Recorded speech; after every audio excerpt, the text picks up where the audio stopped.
Here are 7 NBA players who could play on a new team before the start of the 2019-2020 NBA season. First of all, I just want to say a massive thank you to every single person who's recently been liking the videos and subscribing. The support recently has been incredible, and I just want to say a massive thanks to you guys. This whole channel and my return to YouTube would not have been possible without your help, so just a massive thank you. Anyway, if you enjoy these types of videos, be sure to smash that like button and subscribe if you're new, and let's get into the video. The way that we are ordering these 7 players is from old veteran players to the top of the NBA landscape. We kind of all know that Russell Westbrook will be top 3, but who are the other guys? Who are the other all-stars? And who are the mediocre guys that could be a solid piece to a contending team or just any team in the league? Let's start off with number 7, Vince Carter. Vince Carter is 42 years old, so he's obviously reaching the end of his career, but if this is his last season, where may he play? I believe he'll probably go to a contending team as he does not have an NBA championship, and I don't think he should go to any other team that isn't contending. I really wanted Vince Carter originally to join the Toronto Raptors, but with Kawhi Leonard leaving, I don't think the Raptors would be a contending team, so I don't really want to see him back on the Raptors. But if he doesn't join a contending team, please make it the Toronto Raptors, because that would just be so cool. But a few teams that could look to him are the Los Angeles Clippers, the Los Angeles Lakers, the Brooklyn Nets, and even the Golden State Warriors, as they don't have Klay Thompson and could use a shooting guard small forward player on their roster. Even if Vince Carter is 42 years old, he can be a solid contributor off the bench, and they did lose Andre Iguodala, so I believe he could probably end up on the Golden State Warriors if they want him. In just 17.5 minutes, Vince Carter averaged 7 points, shooting 38% from 3, which is something that a lot of teams would actually need. A guy that can come off the bench and shoot threes at a good percentage. And whilst he is old, his athleticism is still there. Yes, he isn't the same Vince Carter that threw down the craziest dunks in the year 2000, but he is still a reasonably athletic player at 42 years old, which is just insane.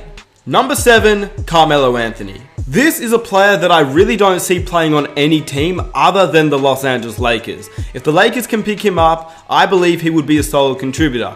I'm not as harsh on Melo as a lot of the other people, especially in the YouTube comment section. Everyone goes so hard on Carmelo Anthony, but I believe he could still be a solid contributor. And I believe that because he hasn't really played too many games in the past couple of seasons, he actually would be willing to take a back seat. And yes, I know in the past he said me off the bench. Yeah, I know. Hey, P, they said I gotta come off the bench. But this time around, I do think he would come off the bench. And if he came off the bench as a small forward, power forward player on the Lakers, he could be a solid contributor. A guy that can space the floor, hit the open shot, and score in a variety of ways. And I believe that if anyone was going to get him on their team, it would be LeBron James. Carmelo's best friend, and a guy that wouldn't mind having him on the team in my opinion. His inconsistent shooting in the past and his lack of playing off the bench has really got a lot of people upset over him. But at the end of the day, no matter how you view Melo now, if you look at his entire career, he's one of the greatest scorers and purest small forwards to ever play the game, and I believe he should be on a team. If the Lakers are looking at Amari Stoudemire and Monte Ellis, I believe that you have to have Carmelo Anthony on your radar, and I believe he will end up on the Los Angeles Lakers too. Number 6, Dwight Howard. This is a guy that I believe is actually a very good contributor to any team he ends up on. Now, he is in that similar mold to Melo, where everybody hates on Dwight Howard. But at the end of the day, in just 9 games last season, he averaged 13 points and 9 rebounds whilst being unhealthy. The year before, literally in 2017-2018, Dwight was still getting hate, but he was a guy that played 81 games out of 82. He averaged 16.5 points, 12.5 rebounds, shooting 55% from the field, and averaged 1.6 blocks. That is a very good stat line for a guy that was 32 years old, and it's almost as if people expect Dwight Howard to not decline. Yes, he's gonna decline. He's a center in the NBA that was the greatest center in the NBA, leading his team to the NBA Finals at one point.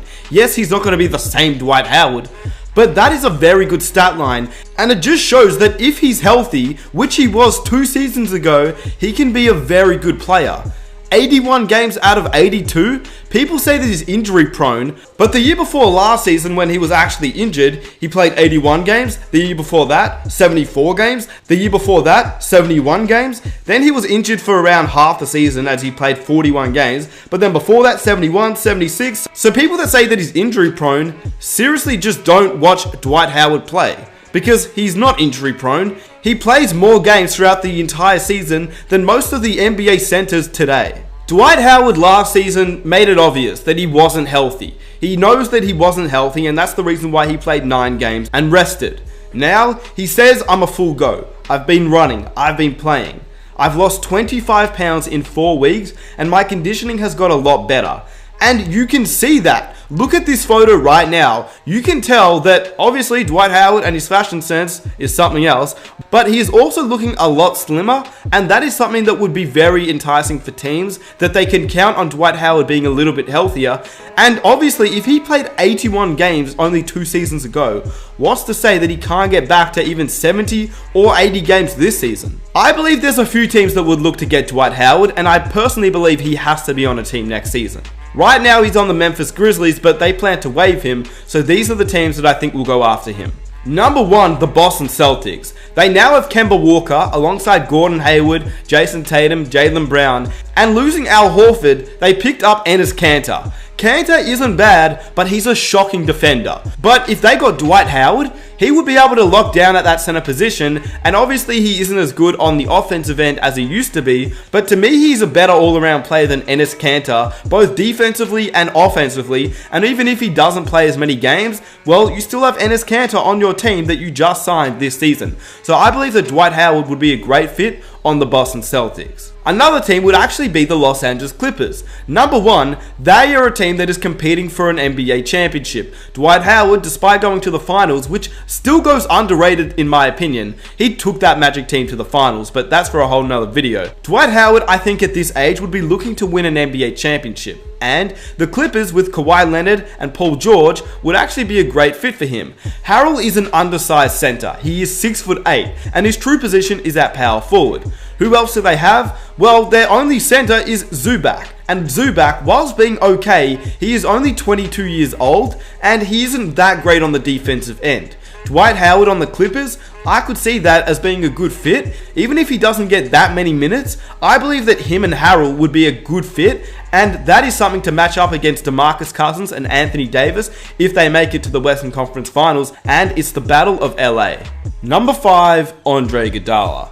This is a guy that many teams will target, and because he won't be like Dwight Howard and be waived by the Memphis Grizzlies, he's a guy that will have to be traded for, which means that the Lakers really want him, but are they going to trade for him? I guess if they offer up a first round pick, the Memphis Grizzlies will take that, but I believe there's a few other teams that would also offer up a first round pick, so it's really just up to the Memphis Grizzlies, but I do believe that Andre Iguodala will end up on either the Lakers or the Houston Rockets. Both teams will throw in picks, they want to get him, they're teams that really do need him in the Western Conference that is so tough, and I believe that one of those two teams will end up getting him. Or a sneaky team that may also get him is his former team, the Denver Nuggets, with the injury-prone Michael Porter Jr., who may or may not return. Iggy would be a good fit on that team, as he's a defensive wing who can also play make, and that is something that the Denver Nuggets love. Number 4, Steven Adams. Obviously, with Russell Westbrook requesting a trade out of Oklahoma, this brings them into a rebuild, and I don't believe there is any point in keeping Steven Adams if you were trying to rebuild. He would definitely be a good fit on any contending team, as a lot of teams will be targeting a big man, and if they can offer 1 or 2 first round picks, I think the Oklahoma City Thunder will just take that and run with it. And Steven Adams, if the Boston Celtics can offer up 2 first round picks, just like I said with Dwight Howard, and I believe that they can get him if they want to pay the price of offering 2 first round picks, and if I'm Danny Ainge, I'm doing that because Steven Adams is a very solid player. Another team that could be a sleeper is the Atlanta Hawks. They really don't have a big man at their position, and I don't think they're going to get Dwight Howard, as I don't think he would come back to the Atlanta Hawks, as he played there only a few seasons ago. But Steven Adams is a guy that he could fit on that team, as he is only 26 years old, and a lot of the Atlanta Hawks guys are in their early 20s, and they will look to make a push in the Eastern Conference. Like, this is a team that I think could go after Steven Adams,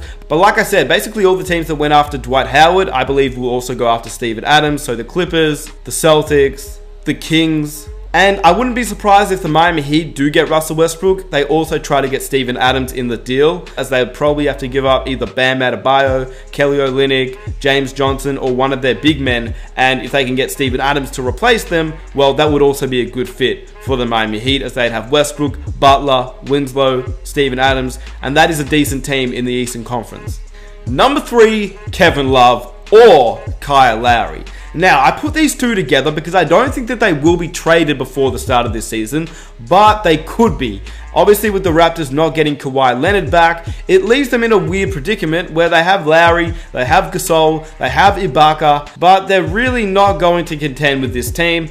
And with Pascal Siakam at 25 years old, they may as well build around him. And I don't think Marc Gasol and Kyle Lowry will be on this team much longer, as they're both on one-year contracts, so they may be traded at the trade deadline, and that would be the most realistic option if the Raptors aren't very good. So I'm going to say Kyle Lowry, but I don't think he'll be traded just yet. But I do think that Kevin Love could be a guy, because he's on a team with basically all young players. Colin Sexton's 20, Garland is 19, and then the rest of their players like Larry Nance and Cedi Osman, like they're all just in their mid-20s, and Kevin Love is 31, and he's a guy that would like to contend in my opinion, and I believe that he could be traded before the start of this season. Kevin Love is a guy that is really interesting because his contract situation is not what many teams want. He's a guy that is on a pretty big contract and it's hard to find the right deal for him. But at the same time, it's hard to see him on a Cleveland Cavaliers team that is clearly trying to rebuild.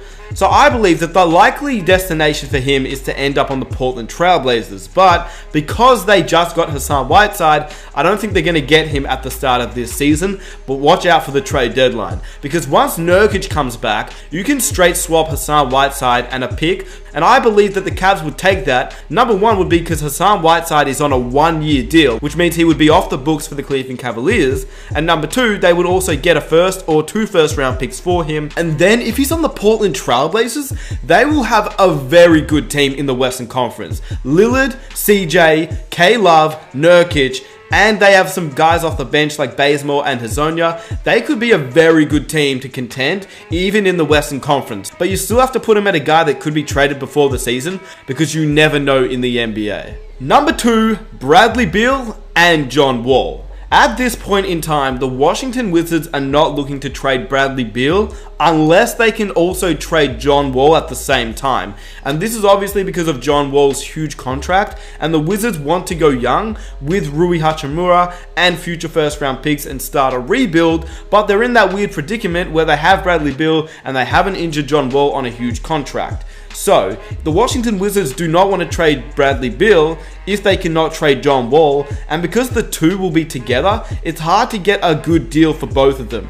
The Miami Heat have contacted the Washington Wizards about getting Bradley Beal, as they want to get Jimmy Butler a second star, which is either going to be Russell Westbrook or Bradley Beal. But at the moment for the Washington Wizards, they really don't want to trade Bradley Beal by himself. In saying that, because the Washington Wizards were willing to trade Bradley Beal, if they could also add John Wall to the trade, I believe that the Miami Heat would also risk that. Simply, if they do miss out on Russell Westbrook and they want to get Jimmy Butler a second star, and Bradley Beal is that guy, well, you never know. Bradley Beal and John Wall may head to the Miami Heat, but other than Bradley Beal and John Wall to the Heat, there is really no other teams that would go after those two players, simply because the contract situation is too hard to figure out. There's a few teams that have also contacted the Washington Wizards, like the Boston Celtics. When they lost out on Anthony Davis, the Celtics contacted the Wizards about getting Bradley Beal, and if they can make the contract situation work out, then Bradley Beal could head to Boston in a trade that involves Gordon Hayward